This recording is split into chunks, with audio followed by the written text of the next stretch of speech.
দীর্ঘ অপেক্ষার পর মুসলমানদের আবেগের সবচেয়ে বড় উৎসব পবিত্র ঈদ উল ফিতর এখন একেবারে সন্নিকটে। সবাইকে জানাচ্ছি পবিত্র ঈদ উল ফিতরের অগ্রিম শুভেচ্ছা। ঈদ মুবারক, ঈদ মুবারক।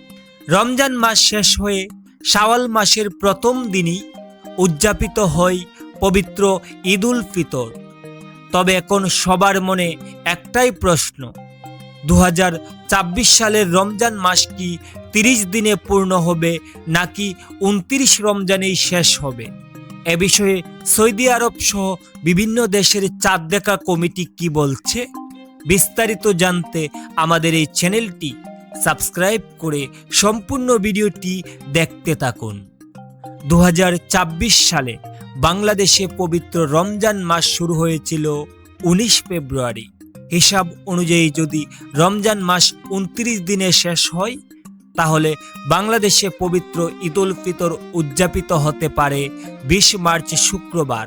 আর যদি রমজান মাস 30 দিন পূর্ণ হয়, তাহলে ঈদ উল ফিতর পালিত হবে 21 মার্চ শনিবার। আবহাওয়া অধিদপ্তর এবং জ্যোতির্বিজ্ঞানীদের মতে এবার রমজান মাস 30 দিন পূর্ণ হওয়ার সম্ভাবনাই বেশি।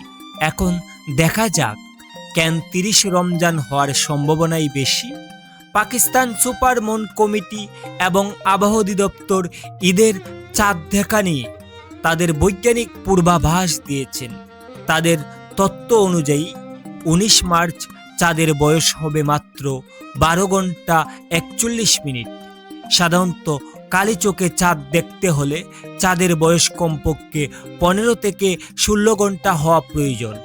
তাই 19 মার্চ চাঁদ দেখা যাওয়ার সম্ভাবনা খুবই কম। সেই হিসেবে যদি 19 মার্চ চাঁদ দেখা না যায়, তাহলে রমজান মাস 30 দিনে পূর্ণ হবে এবং পাকিস্তানে 21 মার্চ শনিবার পবিত্র ঈদ উল ফিতর পালিত হওয়ার সম্ভাবনাই সবচেয়ে বেশি। জ্যোতির্বিজ্ঞানীদের গাণিতিক বিশ্লেষণেও দেখা যাচ্ছে 2024 সালের পবিত্র রমজান মাস 30 দিন পূর্ণ হওয়ার সম্ভাবনাই বেশি। তবে বাংলাদেশের সরকারি ঘোষণা আসার পরই চূড়ান্ত হবে। ইসলামিক ফাউন্ডেশন চাঁদ দেখা কমিটির বৈঠকের খবরের জন্য অপেক্ষা করুন। আপনার এলাকায় কবে ঈদ উদযাপন হবে বলে মনে করছেন কমেন্টে জানান। এছাড়াও ঈদের তারিখের সর্বশেষ আপডেট পেতে আমাদের সাথেই থাকুন। অগ্রিম ঈদ মোবারক। আল্লাহ সবাইকে খুশি রাখুক।